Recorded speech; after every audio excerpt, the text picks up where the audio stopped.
Hi, everyone. Welcome to another episode of the AI-CPA Personal Financial Planning Podcast.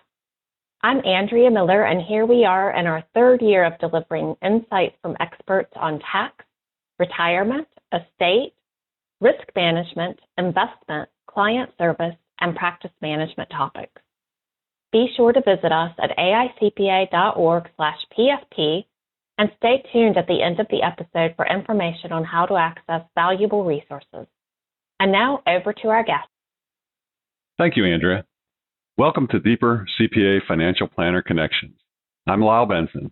The idea for this podcast series evolved as I thought about my career as a CPA financial planner. I've been active in the AICPA Personal Financial Planning section for over 30 years, and so much of what I've learned and what I do every day with clients really came from interactions with my colleagues around the country over the course of my career.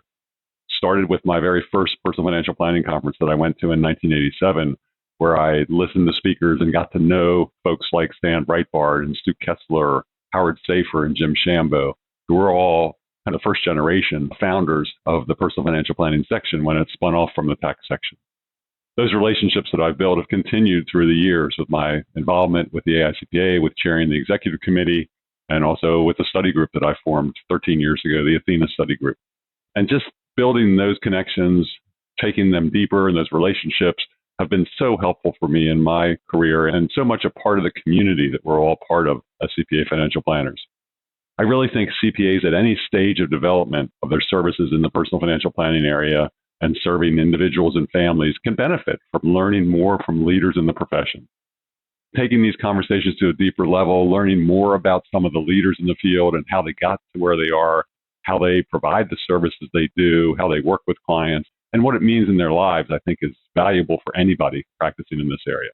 I hope you enjoy these discussions and get an idea or two that can help you grow as a CPA financial planner and as a person.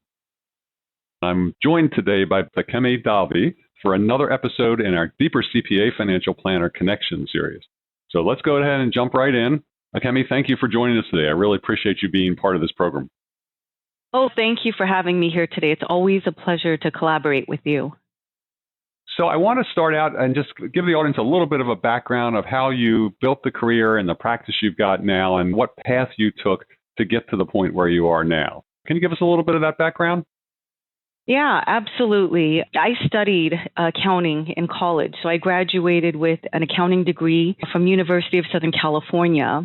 And then I went straight into industry. So I worked with PricewaterhouseCoopers in their audit practice and got my CPA license. And I enjoyed that atmosphere, but at the same time, my father, who had run his own financial planning practice, was looking to do his own succession planning and invited me to be a part of that process. And I really thought that it was unique in terms of the way that you work so intimately with clients. And that was really different from my career in public accounting. So I joined him in 2008 and I purchased the business from him in 2014. And so I've led as the president and owner since then. And during that time, we've actually been able to double our AUM through our referral business and an emphasis on financial planning as our core service offering. Great. That's great to have that opportunity to work alongside your father. Has to be very rewarding as well as having a place to start from that standpoint and then build the firm as you have from there. Tell us a little bit about the size of your firm. How many staff folks do you have in the firm? Yeah, so we have 9 staff members in total. Some of them are on full-time, part-time schedules, and we have about $250 million in assets under management. Wow, that's great. Great. You've really come a long way with that. A lot of the growth of your practice, as I understand, has been based on sort of a niche practice in serving a certain community. Tell us a little bit about that and how that evolved and what that means to your practice and to you as a person. Yeah, I'd be happy to talk about that. We service the Asian American community, and in particular, we focused on Japanese Americans, which have an interesting history. Like a lot of immigrants, they came to America for a better life. They were self-made through hard work and education. However, Japanese Americans were put into internment camps during World War II when Roosevelt was fighting against Japan. And during that time, their bank accounts were frozen. So they lost their homes and their life savings. And when they got out of the camps, a lot of them didn't have any jobs or homes to return to. And so that history made them very weary of financial institutions and really hesitant of any other investment vehicle other than just cold, hard cash. So by the time the 80s came and there was extremely high inflation, similar to what we're facing right now, it became pretty evident that they couldn't just stick with cash. And so they were forced to consider investing in the stock market to keep up with inflation in retirement. And so there was this whole group of clients who needed a service offering, and they were underserviced in this sector. My father went into this market because he felt like it was an unserviced need and helped clients with long-term financial planning and investing and really just taking as much risk as was necessary to get to the end goals, but keeping a long-term perspective and diversifying portfolios to allow them to navigate good markets and bad markets successfully. That was how we came into our niche, and the client base has been very loyal. They do have a very high moral and ethical expectation, so leaning back on the CPA license was a good base for building that financial planning practice as well. I would imagine it would be. And once you build that relationship with them, and I'm sure it grows from there and referrals from there as well. Do most of your new clients come from referrals from existing clients or centers of influence, or how has that growth happened that you've been able to double your AUM in this time period? Yeah, I think that it's a combination of all of those. I would say the most fruitful is the referral. It carries a lot of weight with new clients, and they come in ready to start a relationship. But we do a lot of work in the community as well, which I think possibly builds some goodwill. A lot of our clients are that middle market area where the big financial advisors aren't going after. They're targeting these big high net worth clients, but we really work to service that middle market. And so you do a lot of educational seminars to help those people understand new tax laws, how to take advantage of what's been a very actively changing tax market. We also work with a lot of not-for-profits in our community to help their base understand how they can incorporate charitable gifting and get some tax benefits out of that, and partnering with communities through volunteerism and education, having good relationships with those centers of influence. And then I think the client referral is the strongest way that we bring on new clients. Mm-hmm. Exactly. No, that sounds good. You sound like you're doing a great job of serving those clients, and that leads to that growth when you're in that scenario. Certainly. And being involved in the community is so important, especially with a niche practice like that. You know that community so well that you can really be there to service their needs. And I remember you telling me in the past that that community really is very private about their finances as well. And it makes it even more challenging to have conversations along these lines. That's absolutely true. In a lot of Asian cultures, talking about money is taboo because if you talk about it and you're doing well, that sounds like you're bragging. And if you talk about it and you're not doing well, that it sounds like you're asking for help. So it's hard to talk about money. But the most interesting thing to me is that our clients say that they wish their parents had talked to them about money sooner because they might have retired 5 years earlier. So what we're finding is a lot of our recent referrals are actually from our existing clients who are just at retirement age or just past retirement, and they're referring their 40, 50-year-old kids because they want their kids to do well financially as well. So we're starting the process earlier, and because we service middle market, we're able to take on maybe a starting investment size and grow that to be that kind of ideal client profile by the time they retire. So it's a great long relationship and very fulfilling. Oh, yeah. You're really making a difference over a long period of time over the course of various stages of their life as you help them through those stages. Let's shift over and talk a little bit about the CPA financial planning community. And I know that you've always expressed to me how valuable it is to have the resources out there that the AICPA provides and other things like that. And I know you've attended the AICPA Personal Financial Planning Summit in the past and really gotten a valuable experience out of that. Tell us a little bit more about that experience and what the AICPA Personal Financial Planning Summit is like and what it's meant to you. I have attended a lot of summits in the past because I want to stay on top of education and I want to network with peers. And so I've done a lot of things with the AICPA and then also industry conferences as well. And by far, the AICPA Personal Financial Planning Summit has been one of my favorites. Each one of them are really different. So like the AICPA Engage in Las Vegas, it offers the perks of the glitz and glamour. I loved going into the MGM Grand Garden Arena to listen to a celebrity speaker under the lights, and that was really cool. But the PFP Summit, it allows you to have a really intimate, like fireside chat, for example, with industry leaders like Bob Veris.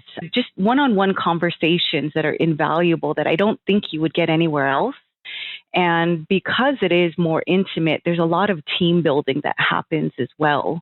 In terms of the summit, the content, I think that is really different and unique and special as well. I think that the summit content is catered towards upper management and kind of those firm decision makers. With financial planning, there are so many intangibles that I think make a business successful. So it could be things like the advisor relationship with clients or the comfortability of the office, the vibe that you have when you come in, or just the way that we relate to our clients, that sense of genuine care. And those are things that the summit will spend time on. There's also really quantifiable things like how to have employee retention or how to integrate technology in COVID. And so I just feel like the summit addresses those topics that are specific to our industry and our needs as a CPA financial planner that you don't get anywhere else. I guess last thing is the food. The food is superb there. I don't know who plans that out, but it never hurts to have great food and drinks, and the social networking events are a lot of fun as well. Yeah, we try to really weave together a more relaxed atmosphere. We're not trying to provide the extreme amount of very technical content that you get at the PFP conference at Engage, and Summit really creates that community. We envisioned it originally as a study group on steroids, and it feels like your best friends are in the room together and you're just talking through these issues, but you've got the smartest people in this profession in that room together with you. So we appreciate your attendance and you being involved in the past. And the study group, I would absolutely advocate that idea because I've gone a number of years back to back, and it's really remarkable when you do have these industry leaders who say, I remember last year when you were dealing with this, and we pick up where we left off last year and we just build going forward. So it's just amazing to have that investment in your career. Great. No, thank you for those comments. I really appreciate it. We've tried to create with the PFP Summit. I want to shift over for a minute to your firm and how you run the firm and your staffing and all, and especially during the pandemic. You were, in my mind, sort of a model of being able to shift to a remote environment very easily and very quickly. And I think you've been able to do that and keep the firm going very strongly. How has that worked? And I know you worked remotely for a while when the pandemic first hit. How has that worked with employee and staff morale and culture within the firm? Has it had an impact on that at all? And how do you see that going forward? When the pandemic hit, I think it was really alarming. And what we tried to do as leadership was to create a direction going forward when there were a lot of variables and a lot of unknowns. As you mentioned, during the lockdown, when we couldn't go anywhere, my husband and I were thinking about if we have to be locked down, where would we want to shelter in place? And Hawaii seemed like a pretty good shelter. So we actually relocated to the Big Island for about 4 months. The kids were happy. It was fantastic. And with technology these days, it was completely plausible. During that time, I was working with clients who were very techie. So I tried to front load those clients into that period where I was working remotely so that location wasn't an inconvenience to them. And then when we relocated back to our main office to resume those in-person meetings. But I think the interesting thing about COVID is that a lot of clients who would not have normally found themselves to be techie found that they liked it, especially in a big metropolitan city where you can cut down on unnecessary driving time. I've found new clients who, even though the office is reopened, they want to continue to meet remotely because they don't want to have to drive if they don't want to. It just makes their days more efficient. Or for those younger clients who are working, if I can fit into their lunch hour, that's a really efficient day for them, and they don't take time away from their personal life when they get off work. And so I found that a lot of clients really enjoy remote meetings, and the staff, they don't mind at all the remote working. So as we're coming out of COVID and we're reshaping this hybrid structure, I found that the clients have really enjoyed it as well.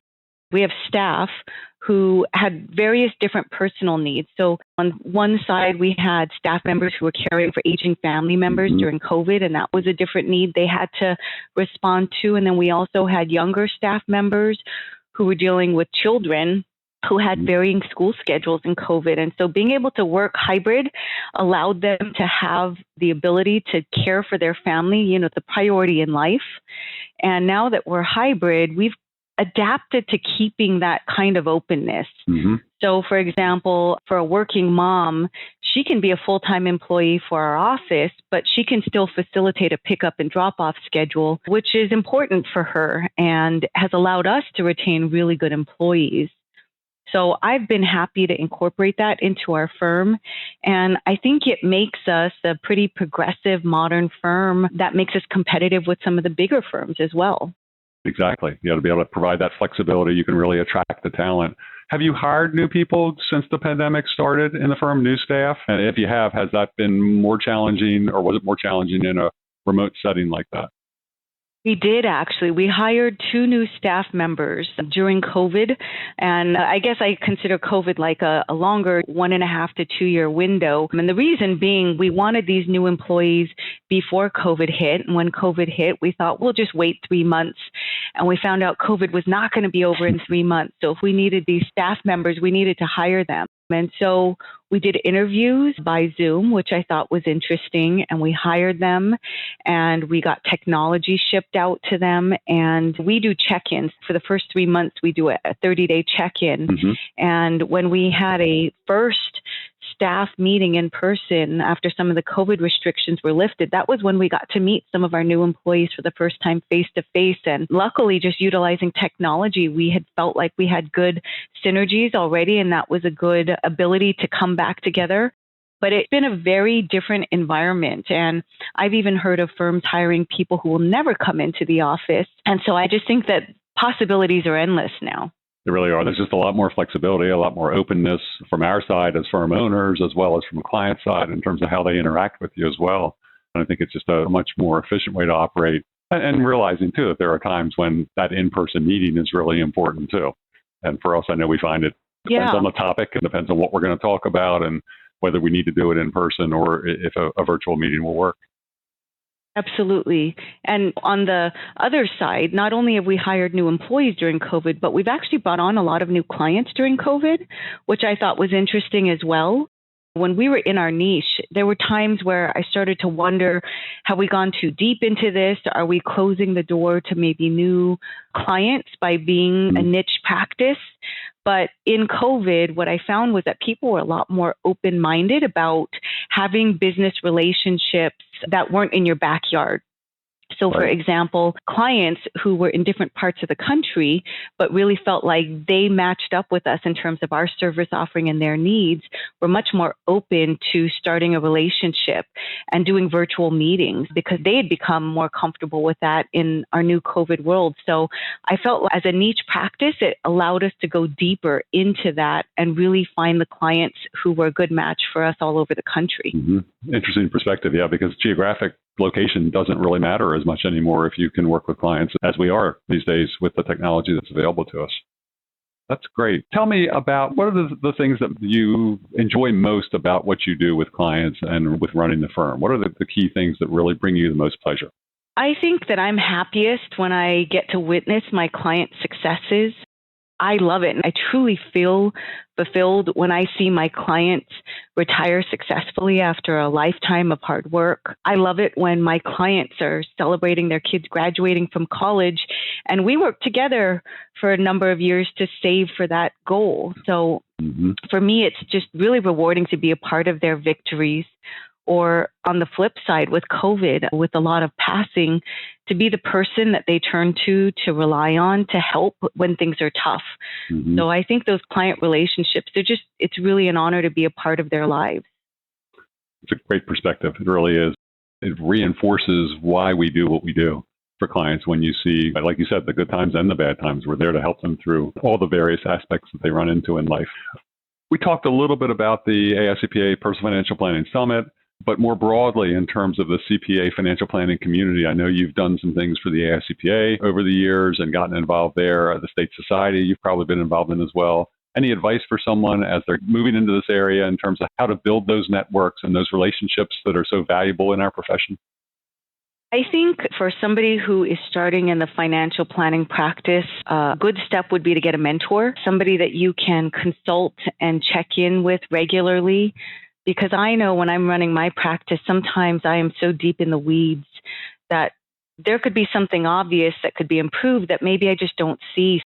Having a mentor to be a sounding board or who can step back and look at things objectively, I think is really valuable. In the AICPA network, I found a lot of people that I've met at conferences that in between those conferences, I'll circle back to and ask questions on, and they'll collaborate with me to help me with best practices or new service offerings or things to address whatever issue it is that I'm dealing with. And so that's been really beneficial to me.